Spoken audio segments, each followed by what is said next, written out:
Hello everyone, मैं हूँ सोनिया नूर और आज अपनी क्लास में बात करने जा रही हूँ बेसिक ऑफ आर्ट की। एलिमेंट्स ऑफ आर्ट यानी कला के तत्व। आपने अपनी कला को एक्सप्रेस करना है, अपनी फीलिंग को एक्सप्रेस करना है, लेकिन उसको एक्सप्रेस करने के लिए आपको कुछ जो रूल्स हैं, बेसिक रूल्स, वो पता होने चाहिए। अगर जैसे आपने छोटी क्लासेस में व्याकरण सीखा, ग्रामर सीखा, ABC सीखी, अल्फ़ाबेट्स, फिर उस पर आपने वर्ड्स बनाए, फिर सेंटेंस बनाए, तो आज आप सब कुछ कर सकते हैं, है ना? तो इसी तरह से आर्ट में भी जो बेसिक चीज़ें हैं जब आप सीख लेते हो तो आप अपनी फीलिंग को आर्ट के थ्रू अच्छे से एक्सप्रेस कर सकते हो। ठीक है, तो पहला हमारा जो एलिमेंट है वो है लाइन। क्या है? लाइन। अब लाइन क्या है? हमें कुछ भी ड्राइंग करनी है तो सबसे पहले हम क्या करेंगे? इतनी अच्छे से, चाहे आप पुराना कोई रजिस्टर ले लें, कोई पुराना न्यूज़पेपर है आपके पास, लेकिन आपने प्रैक्टिस करनी है जिससे कि आपका हाथ की मूवमेंट्स बनती है। जितना आप हाथ हिलाएंगे, लाइन्स खींचेंगे, उतना ही आपकी लाइन फोर्सफुल होगी। अब लाइन्स अलग अलग तरीके की होती हैं, है ना? कौन कौन सी line?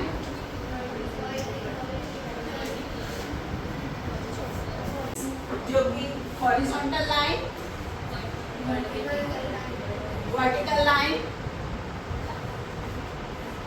Diagonal line, rhythmic line, zigzag line. तो ये लाइंस के थ्रू आप अपनी फीलिंग्स बता सकते हैं। अगर लाइन हॉरिजॉन्टल है यानी कि आराम, आप लेटते हो ना, सोते हो आराम, हॉरिजॉन्टल लेटते हैं ना, तो ये लाइन भी दिखाती है आराम, लेजीनेस। लेकिन वर्टिकल लाइन हम स्टैंड है, एक्शन में है ना, बोल्ड है, तो वो वर्टिकल लाइन।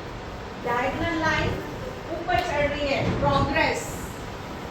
रिथमिक लाइन लय, सुर में। अगर आप कोई बॉर्डर देखते हैं तो वो आगे ऐसे एक जैसा चलता जाता है ना, एक जैसा होता है।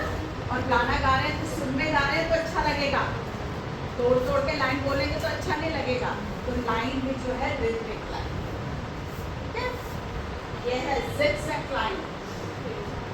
देखते हैं, चमक रही है बिजली जोर से और कैसे बादलों में कड़कती है, नजर आती है ना।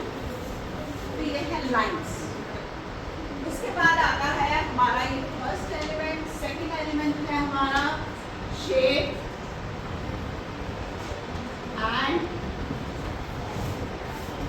And form.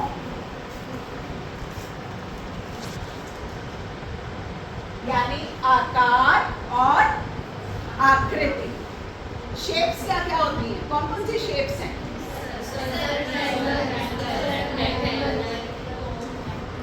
Circle, triangle, square.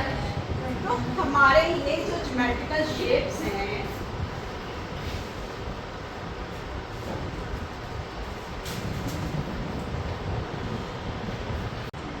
Square,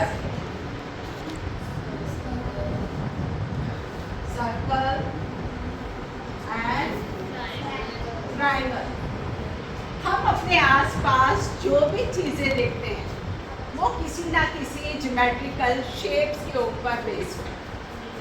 उनका बेस क्या होता है? Geometrical shapes.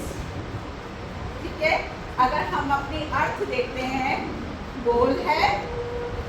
हमारे जो ये रूम है इसमें क्या क्या आपको शेप्स नजर आ रही है? शेप्स पे क्या क्या नजर आ रहा है?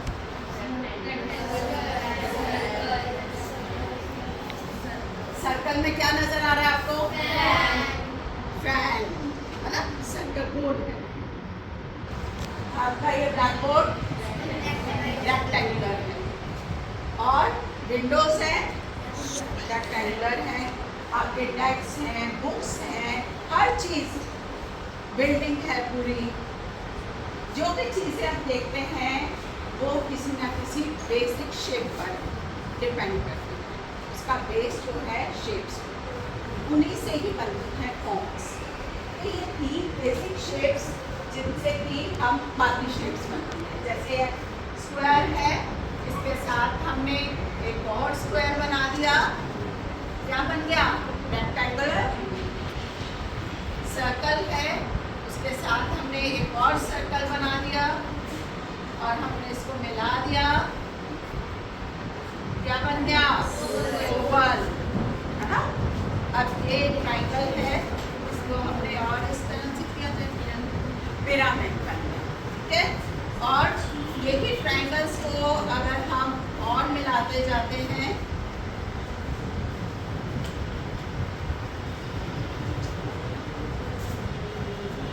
तो ये आपका बन गया षटकोण, है ना?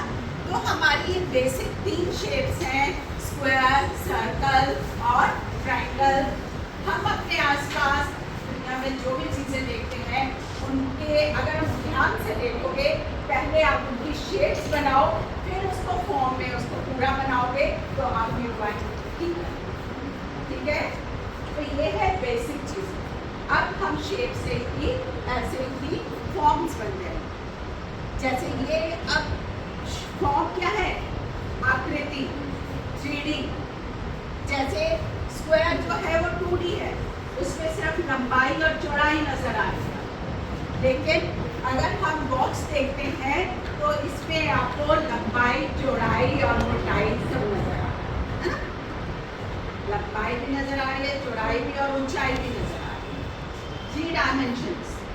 अब हमने इस 3 डायमेंशन जो चीज़ है उसको 2D में कैसे बनाना है, तो वो होती है फॉर्म, ठीक है? जैसे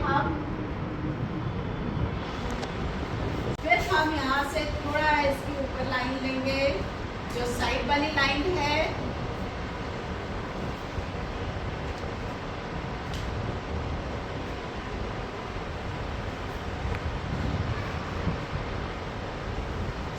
ये बन गया आपका बॉक्स।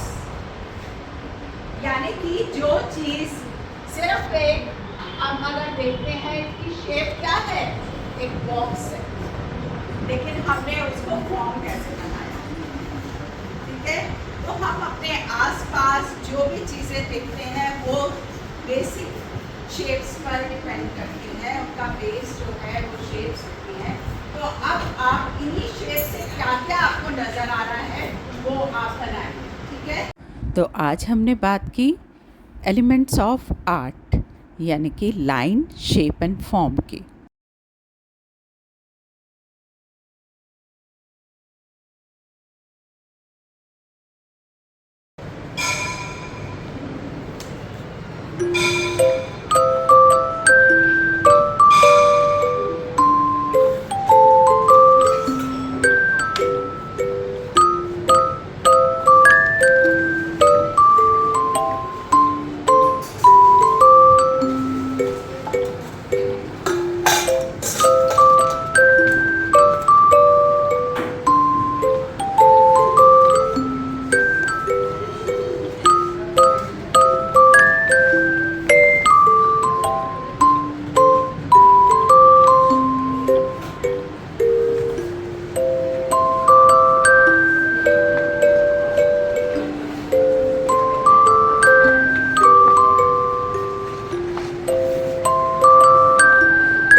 वन इक्वल पार्ट्स, जो हमारे क्या होते हैं इसके होल पार्ट। दो होल पार्ट्स थे, इनमें से जो इसका ये वन पार्ट होता है, ये होता है हमारा होल, और ये क्या होता है इसका पार्ट। यानी कि दो होल पार्ट में से हमने इसका क्या लिया, वन पार्ट लिया। तो ये इसका क्या बोलेंगे, इसको हम हाफ। और हाफ को हम फ्रैक्शन फॉर्म में कैसे लिखते हैं, 1/2। 1/2 मतलब 2 इक्वल पार्ट्स, और उसमें से ये वन पार्ट। अब हम अपने इस हाफ पार्ट को, इसको भी हम जरा 2 पार्ट्स में डिवाइड करते हैं, ठीक है। नीचे वाले को भी डिवाइड करते हैं 2 इक्वल पार्ट्स में। अब जब हम इसको 2 इक्वल पार्ट्स में डिवाइड करेंगे तो ये कुछ ऐसा दिखेगा, दिख रहा है सबको, ठीक है, ऐसे दिखेगा। तो जब हमने इसको 2 इक्वल पार्ट्स में डिवाइड कर, देखो अब इसके कितने पीसेस बन गए, 1 2 3 4। कितने पीसेस बन गए, 4। और 4 में से जो ये एक पीस है, इसका फ्रैक्शन क्या हो जाएगा, 1/4। इस वाले पीस का भी 1/4, इस वाले पीस का भी 1/4, और इसका भी 1/4, ठीक है। अब हम थोड़ा और इसको कट करते हैं। अब इस 1/4 को हम इक्वल 2 पार्ट्स में डिवाइड करते हैं, यहाँ से यहाँ से यहाँ से और यहाँ से। अब देखो जब हमने इसको 1/4 को भी 2 इक्वल पार्ट्स में डिवाइड किया है, तो देखो इसके कितने पार्ट्स बन गए, 1 2 3